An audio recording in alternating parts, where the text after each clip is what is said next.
I never expected that my favorite booth in a worn-out diner would change my life, but that's exactly what happened. It wasn't a grand event, no sudden bolt of lightning. It was quieter, more mundane. It was the simple, almost imperceptible shift of a body sliding across worn vinyl, a warmth pressing against my side that signaled the beginning of everything. Before him, my life was a series of carefully curated routines, and that booth was the centerpiece of my quiet, predictable world. My name is Miles, and for the better part of my 20s, I'd built a life that was safe. I was a freelance illustrator, which is a polite way of saying I spent most of my time alone in my small apartment, hunched over a drawing tablet, bringing other people's worlds to life. It was work I loved, but it was isolating by nature. To combat the silence, I had my rituals. The most important of these was my daily pilgrimage to the Greasy Spoon, a name its owners had ironically embraced. It was a classic diner, all chrome and cracked red vinyl, smelling perpetually of coffee, bacon, and old stories. My spot was the last booth in the back, a corner seat that offered a panoramic view of the entire establishment. From there, I could watch the world go by without having to be an active participant in it. I'd sit for hours with a single cup of coffee, sketching in my notebook, the low hum of conversations and the clatter of cutlery forming the soundtrack to my day. It was my office, my sanctuary, and my observation deck all in one. My routine was my armor, and that booth was my castle. I'd noticed him before, of course. It was impossible not to. He was the kind of man who seemed to take up more space than he was physically allotted, not through arrogance, but through sheer presence. He was tall and broad-shouldered, with a ruggedness that spoke of a life lived outdoors. He usually came in with a group of other guys, all of them loud and laughing, smelling of sawdust and fresh air. They were construction workers from the new site down the street, and their arrival always shattered the diner's gentle quiet.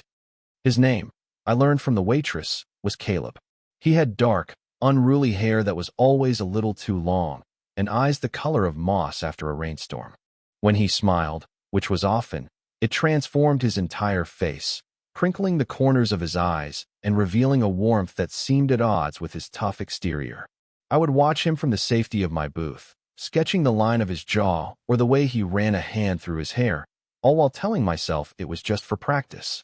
He was, in my mind, a resident of a completely different planet. He was bright, loud, and social. I was quiet, reserved, and solitary. He was the sun, and I was a satellite, content to observe his light from a safe and lonely distance. I'd constructed an entire narrative for him. He had a girlfriend, probably a cheerleader type, pretty and bubbly. He spent his weekends playing sports and his evenings drinking beer with his friends. He was everything I wasn't, and that made him utterly, terrifyingly unattainable. So I kept my distance, content with my clandestine observations and the charcoal sketches hidden in the back pages of my notebook. He was a character in my life, not a participant, and that was how I preferred it. It was safer that way. Life has a funny way of taking your carefully constructed plans and tossing them out the window. It rarely asks for permission. My carefully ordered world was disrupted on a Tuesday, a day that was supposed to be like any other. A steady, gray rain had been falling since morning, drumming a soft, hypnotic rhythm on the diner's large plate glass windows. The weather had driven more people than usual inside, and the place was humming with a chaotic energy that was a stark departure from its typical weekday lull. Every table was taken, every stool at the counter occupied. A small crowd of damp patrons huddled near the door, waiting for a spot to open up. I, however, was already nestled in my fortress of solitude, the corner booth. I had my sketchbook open, a half-empty cup of coffee at my elbow, and was completely absorbed in a commission, a whimsical forest scene for a children's book. The familiar scent of rain and coffee filled the air, and despite the crowd, I felt cocooned in my own little world. And then, the bell above the door chimed, and Caleb walked in alone. He shook the rain from his hair like a dog, droplets scattering in a small halo around him. He wasn't with his usual crew. He scanned the crowded room, his expression a mixture of frustration and weariness. His gaze swept past families and couples, past the row of people at the counter, and finally, it landed on me, on my booth, the only booth in the entire diner with an empty seat. I felt a jolt, a sudden, sharp intake of breath. My heart started hammering against my ribs, a frantic bird trapped in a cage. I quickly looked down at my sketchbook, hoping my sudden focus would make me invisible. Maybe he wouldn't notice. Maybe he'd just leave. But the sound of heavy work boots approaching on the linoleum floor told me otherwise.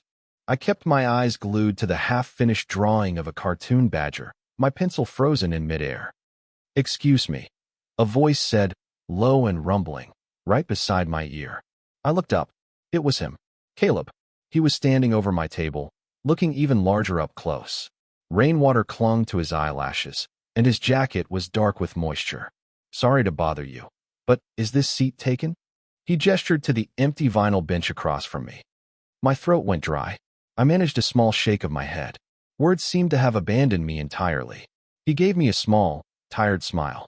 It wasn't the big, boisterous grin I was used to seeing from across the room.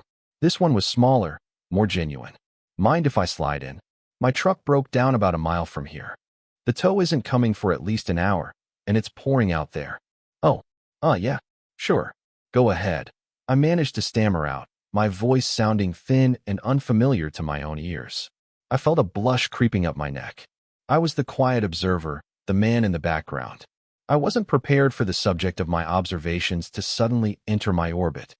He slid into the booth with a grateful sigh, shedding his damp jacket and draping it over the back of the seat.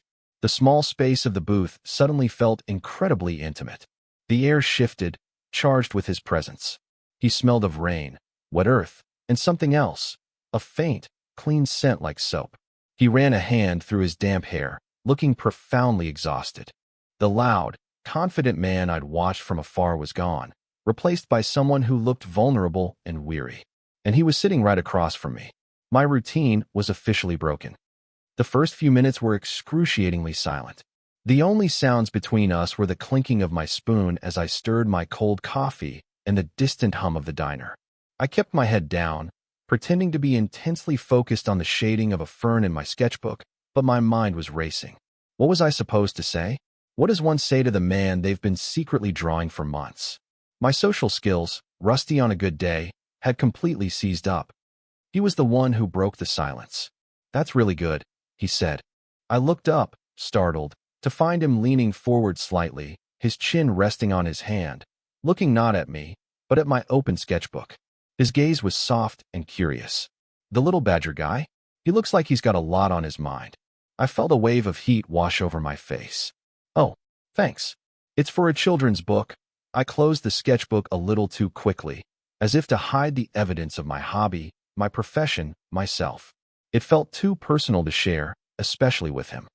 "Don't hide it," he said, his voice gentle. "It's amazing. You've got a real talent." He wasn't mocking me.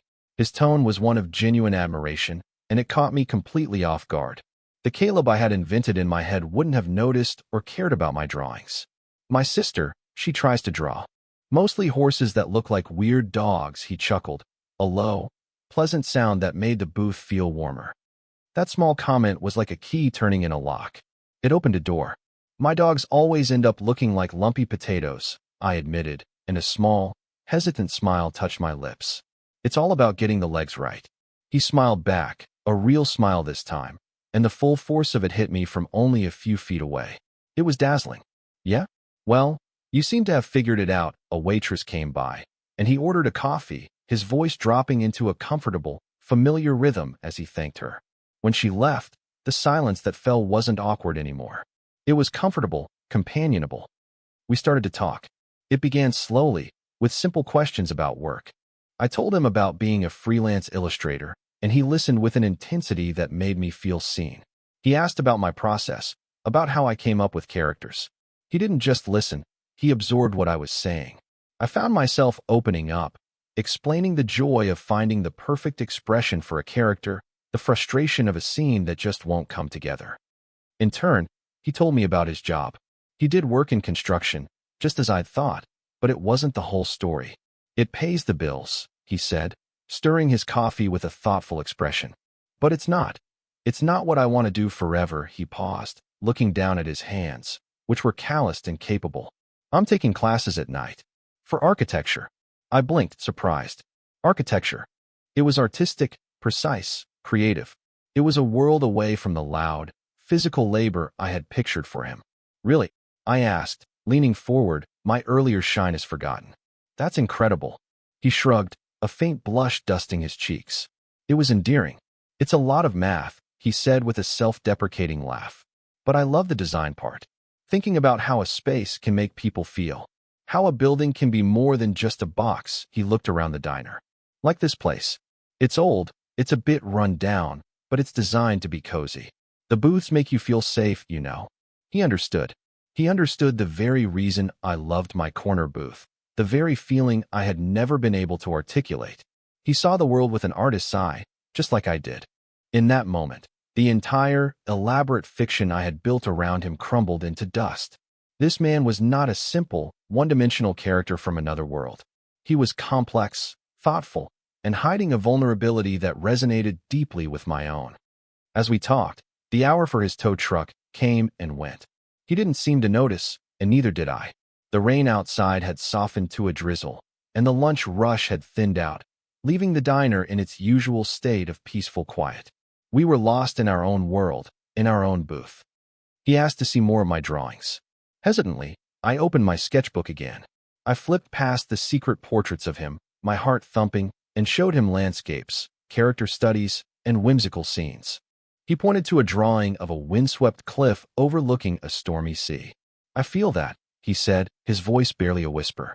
Like you're standing on the edge of something huge, and you're not sure if you should jump or step back. His perception was so sharp, so accurate, it was almost unnerving. He was seeing the emotion I had tried to pour into the lines, the feelings I hid within the art. It was a level of understanding I had never experienced from anyone. We were no longer just two strangers sharing a table to get out of the rain. A connection was forming, a delicate thread spinning between us in the quiet space of that diner booth. Then, as he was handing the sketchbook back to me, his fingers brushed against mine. It was a fleeting touch, barely there, but it sent a jolt of electricity straight through me. It was nothing, a simple accident, but it felt like everything. I pulled my hand back as if I'd been burned, my face flushing. I chanced to glance at him, and he was looking at his own hand, a strange, unreadable expression on his face. The air grew thick again, but this time it wasn't with awkwardness. It was with possibility. And that, I realized, was far more terrifying. After that first day, our shared booth became a routine. It was unspoken, unplanned, but it happened. I would arrive at my usual time, and a little while later, Caleb would walk in, his eyes scanning the room until they found me. He'd give me that small, private smile that was just for me and slide into the seat across from me. The pretense of his truck breaking down was long gone. This was intentional. Our conversations deepened. We moved past work and school into the territory of families, dreams, and disappointments. I learned that his father had been a carpenter and had always wanted Caleb to follow in his footsteps, to value practicality over passion. His architecture studies were a quiet rebellion, a secret he kept from most of his family. He confessed a fear of not being good enough, of failing to make his own mark on the world. In return, I found myself sharing things I rarely spoke about. I told him about the loneliness of my job, about the way I sometimes felt more comfortable with the characters I drew than with real people. I talked about the constant pressure to be more outgoing, more normal, and how I'd found solace in the quiet observation of the world from my corner of the diner. He never judged. He just listened, his moss-green eyes filled with an empathy that made me feel profoundly understood. He became a part of my landscape. The diner felt empty on the rare days he didn't show up. I would find myself looking at the door, waiting for the bell to chime, my focus on my work completely shattered. His presence had become an anchor, something I looked forward to with a mix of fluttering excitement and gnawing anxiety. I was falling for him. There was no denying it. I was falling for his quiet thoughtfulness, his hidden artistic soul, his surprising vulnerability. But what did he feel? Was this just friendship for him? A pleasant distraction?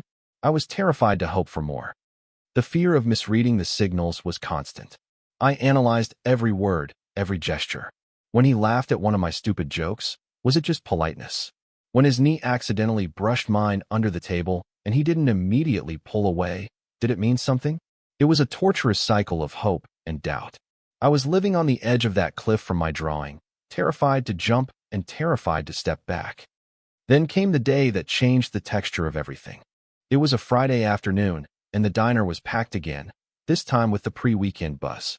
We were in our booth, deep in a conversation about our favorite old movies. Caleb was passionately defending the merits of classic monster films, his hands gesturing animatedly. I was laughing, completely lost in the moment, feeling happier and more at ease than I had in years. Suddenly, a shadow fell over our table. I looked up to see two large men looming over us. They were loud, dressed in matching sports jerseys, and carried an air of belligerent entitlement. "Hey, you guys finishing up?" the taller one demanded, not asked. His eyes were already sizing up the booth as if it were his. I immediately shrank back in my seat. This was my nightmare scenario, confrontation. We're still," I started to say, but my voice trailed off. Caleb, however, didn't flinch. His posture changed subtly, his relaxed demeanor tightening into something more solid, more protective. "We're still talking," he said, his voice even and calm, but with an underlying firmness that was unmistakable. The second guy scoffed. "Come on, man. It's the only booth left. We've been waiting." He jabbed a thumb over his shoulder, though there was no one behind him. They were trying to intimidate us, to bully us out of our spot. I could feel my anxiety spiking. My sanctuary was being invaded. I was ready to just get up and leave, to give them whatever they wanted to make them go away. But before I could even suggest it, Caleb did something completely unexpected. He looked at them, then at the empty space on the bench next to me, then back at them. He offered a disarming, placating smile. "Look, no problem," he said, his voice smooth and de-escalating. "The place is packed. We can share." Before I or the two men could even process what he'd said, Caleb picked up his coffee cup and, in one fluid motion, slid out from his side of the booth and into mine. He moved all the way across the bench until his body was pressed firmly against my own, from my shoulder down to my knee. He set his cup down next to mine and then gestured to the now empty bench across from us. "All yours," he said to the stunned men. My entire world narrowed to the line of contact between our bodies. The heat from his thighs seeped through my jeans. The solidness of his arm was a warm, heavy pressure against mine. I could feel the rise and fall of his chest as he breathed. The air was suddenly thick, electric, filled with the scent of his cologne and coffee. I couldn't move. I could barely breathe. The two guys, seemingly thrown off by Caleb's non-confrontational move, grumbled for a moment before clumsily piling into the other side of the booth. They immediately launched into a loud, obnoxious conversation, effectively creating a wall of noise. But I couldn't hear them. All of my senses were consumed by Caleb, sitting right beside me. He leaned in slightly, his lips close to my ear, his breath warm against my skin. "Sorry about that," he murmured, his voice a low vibration that I felt more than heard. Easier than starting a fight. I could only manage a nod, my throat tight. But here was the thing. The two men were now a buffer. There was no longer any need for Caleb to be sitting so close to me. He could have left a polite few inches between us, a respectable distance. But he didn't. He stayed right where he was, a solid, unwavering presence pressed against my side. He didn't move back. He stayed. And in that small, deliberate choice, the entire dynamic between us shifted, cracking open to reveal something new and terrifying and beautiful. The two men at our table didn't stay long. They wolfed down their burgers, complained loudly about a sports referee, and then left as abruptly as they had arrived, leaving a wake of crumpled napkins and silence behind them. The moment they were gone, the absence of their noise made the diner seem cavernously quiet. But the tension in our booth remained, thicker and more potent than ever. Caleb didn't move. He was still pressed against me, a warm, solid line from my shoulder to my knee. The reason for the proximity, the two men, was gone, but he remained. My mind was screaming. Why isn't he moving back? Does this mean what I think it means? Or is he just comfortable? Am I reading into something that isn't there? My heart was a frantic drum against my ribs, each beat a question mark. I chanced to look at him. He was staring down at his coffee cup, his knuckles white where he gripped the handle. There was a muscle twitching in his jaw, a telltale sign of a thought he was holding back.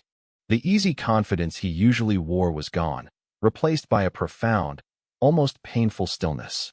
He seemed just as trapped in the moment as I was. After what felt like an eternity, he let out a slow breath and finally, reluctantly, slid back to his side of the booth. The sudden loss of his warmth felt like a physical blow. A cold emptiness rushed into the space he'd just occupied, and I had to resist the urge to shiver. The air between us was charged, humming with all the things we weren't saying. "Well," he said, his voice sounding rough. He cleared his throat. That was interesting. He wouldn't meet my eyes. He was focused on a spot on the wall just over my shoulder. "Yeah," I said, my own voice barely a whisper. I didn't know what else to say. The comfortable ease we had built over the past few weeks had evaporated, replaced by this fragile, nerve-wracking awkwardness. We sat in silence for a few more minutes, the gap between us feeling wider than it ever had before. He finished his coffee in a few quick gulps, then stood up abruptly. I should probably get going," he said, still avoiding my gaze. "Got an early start tomorrow." He tossed a few bills onto the table, more than enough to cover his coffee. "See you around, Miles." And then he was gone, leaving me alone in the booth with the ghost of his warmth and 1,000 unanswered questions. The days that followed were a special kind of hell. Caleb's behavior shifted completely. He still came to the diner, but our easy routine was broken. He'd come in, see me, and instead of joining me, he'd give a quick, tight nod and take a seat at the counter on the far side of the room. He'd drink his coffee quickly and leave without a word. Each time it happened, it was like a small knife twisting in my gut. I replayed the moment in the booth over and over again in my head, analyzing it from every possible angle. The initial move to my side was about de-escalation, that much was clear. But why had he stayed? The lack of space, the press of his body against mine, it had felt deliberate, meaningful. It had felt like a confession without words. But now, his distance was a clear rejection. I had been wrong. I had projected my own feelings onto a simple, friendly gesture. He must have realized how close he was, felt my reaction, and been weirded out by it. He was a kind person. He was probably just too nice to say anything in the moment. Now he was trying to let me down easy by creating distance. He was straight, just like I'd originally thought, and I had made him uncomfortable. The shame was a physical weight, settling heavily in my chest. I felt foolish, exposed. The hope that had been blooming inside me withered and died, leaving a bitter ache behind. I had allowed myself to be vulnerable, to step out of my safe, observational role, and I'd been burned. I considered abandoning the diner altogether, finding a new coffee shop, a new routine. The booth no longer felt like a sanctuary. It felt like the scene of a crime, a place of profound humiliation. Yet, I couldn't make myself stay away. Some masochistic part of me kept going back, sitting in our booth, hoping he would walk in and things would go back to normal. But they never did. I'd watch his reflection in the window as he sat at the counter, his back to me. He looked tense, his shoulders hunched. Was he just avoiding me, or was something else going on? The not knowing was the worst part. The silence was so much louder than any argument could ever be. I was back on the cliff's edge, only this time, it felt like I had already fallen. After nearly a week of this silent, painful dance, I decided I couldn't take it anymore. I was going to reclaim my space, my routine. I would go to the diner, I would draw, and I would ignore him just as he was ignoring me. I would rebuild the walls around my heart and go back to being the solitary observer. It was safer that way. That evening, I was packing up my sketchbook, the diner nearly empty as the staff prepared to close. I felt a hollow sense of resignation. This was my new normal. As I shrugged on my jacket and stepped out into the cool night air, a voice called my name. "Miles." Wait. I turned. It was Caleb. He was jogging to catch up with me, his face illuminated by the soft glow of the diner's neon sign. He looked nervous, his hands shoved deep into his pockets. My heart gave a painful lurch. This was it. This was where he would formally end our strange friendship, where he would apologize for leading me on and ask me to leave him alone. I braced myself for the impact. "Hey," I said, my voice flat. He stopped in front of me, breathing a little heavily. He wouldn't look at me directly, his gaze fixed on the pavement between us. "Look," he started, his voice low and strained. "I know I've been a total jerk this past week. I'm sorry. It's fine," I said, the lie tasting like ash in my mouth. "You don't have to explain. I just wanted it to be over." "No, I do," he insisted, finally lifting his head to meet my eyes. The anxiety in his expression was palpable. It mirrored my own. I have to. It's not what you think. He took a deep breath, like a diver preparing to plunge into icy water. The other day, in the booth, when I sat next to you, he trailed off, running a hand through his hair in a gesture of pure frustration. My stomach twisted into a knot. You don't have to. Yes, I do. He cut in, his voice gaining a desperate edge. When I slid over, it wasn't just about those guys. I mean, at first it was. But then, I was there, next to you. And I didn't want to move back. He let out a shaky breath, the confession tumbling out of him.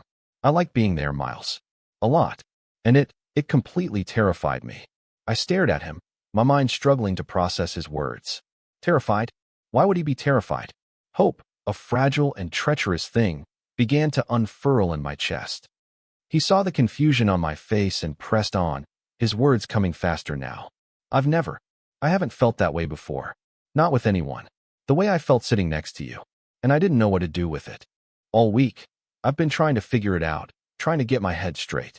I thought maybe if I just ignored it, it would go away. But it didn't. Every time I see you sitting in there, it just gets stronger. He took a hesitant step closer, closing some of the space between us. His moss-green eyes were wide, vulnerable, searching my face for a reaction. I've been an idiot. I've been a coward. I pushed you away because I was scared of how much I wanted to be close to you. And I'm so sorry I hurt you. The world seemed to tilt on its axis. All my fears, my insecurities, my painful assumptions, they had all been wrong. He wasn't rejecting me. He was struggling. He was just as lost and confused and scared as I was. The relief was so immense, so overwhelming, that it felt like I could finally breathe again after being underwater for a week. Caleb, I said, my voice thick with emotion. I thought you were weirded out. I thought I'd misread everything. A humorless laugh escaped his lips. You didn't misread a thing. I'm just new to this. To feeling this, he looked at me, his gaze intense and full of a question he didn't dare ask aloud. And in that moment, I knew I had to jump off the cliff. I had to meet him halfway. For what it's worth, I said, my voice shaking slightly. I like you being there too. More than I can say. A slow smile spread across Caleb's face, a smile of pure, unadulterated relief. It was the most beautiful thing I had ever seen. And then, he closed the remaining distance between us, cupped my face in his warm, calloused hands, and kissed me. It wasn't a tentative kiss. It was a kiss full of a week's worth of unspoken tension and frustrated longing. It was firm and sure and tasted of coffee and relief. It was a confirmation, a mutual acknowledgement of everything that had been humming beneath the surface since the day he first sat down across from me. When he finally pulled back, we just stood there for a moment, forehead to forehead, breathing each other in under the soft, buzzing light of the diner's sign. The silence between us was no longer empty or awkward. It was full of a new and hopeful beginning. The weeks that followed the confession were like waking up in a new, more colorful world. The dull, gray filter of my old routine had been lifted, replaced by something vibrant and warm. We spent as much time together as we could. We went on actual dates, walks in the park, late-night movies, trips to art galleries where Caleb would offer surprisingly insightful critiques that made me laugh. He introduced me to his world, taking me to the construction site on a weekend to show me the bones of a building he was helping to create, explaining the blueprints with a passion that was captivating. In turn, I let him fully into my world. He'd come over to my apartment and watch me work, sitting quietly on my sofa, perfectly content to just be in the same room. He'd look through all my sketchbooks, even the ones with the early, clumsy drawings of him. He didn't find them creepy. He found them endearing. He said it was like reading a secret history of our story before it had even begun. We learned the rhythms of each other's lives, the small habits and quirks that make a person whole. I learned that he hummed when he was concentrating and that he had a ridiculous fear of spiders. He learned that I couldn't sleep without the fan on, even in winter, and that I organized my books by color. Of course, we still went to the diner. It was our place. But now, there was no question of where he would sit. He would always, without fail, slide into the booth on my side. Sometimes, under the table, he would rest his hand on my knee, a small, grounding gesture that sent a thrill through me every single time. Our conversations were just as deep, but now they were laced with an easy intimacy, the comfortable shorthand of a couple. We were no longer two separate entities meeting in a neutral space. We were a unit, a team. A few months later, we were in our booth on a rainy Tuesday afternoon, almost a perfect echo of the day we first met. I was sketching, and he was reading a dense textbook on structural engineering, his brow furrowed in concentration. A comfortable silence stretched between us, filled only by the sound of the rain and my pencil scratching against paper. He reached out, not looking up from his book, and his hand found mine on the vinyl seat between us. He laced his fingers through mine, his thumb stroking the back of my hand. It was a simple, absent-minded gesture, but it was filled with so much love, so much certainty. It was the kind of unconscious intimacy that speaks louder than any grand declaration. I looked at our joined hands, then at his focused profile, the way the light from the window caught in his dark hair. A wave of profound gratitude washed over me. My life had been so small before him, so carefully contained within the lines I had drawn for myself. He hadn't just entered my life. He had redrawn it completely, adding color and depth I never knew was missing. He must have felt me looking, because he turned from his book and smiled at me. It was that soft, private smile that still made my heart skip a beat. "What are you thinking about?" he asked, his voice low. I just smiled back and gave his hand a squeeze. "Nothing," I said. "Everything." It was the truth. It turns out, sometimes the place you feel the most at home isn't a place at all, but the small, perfect space right beside the person you love.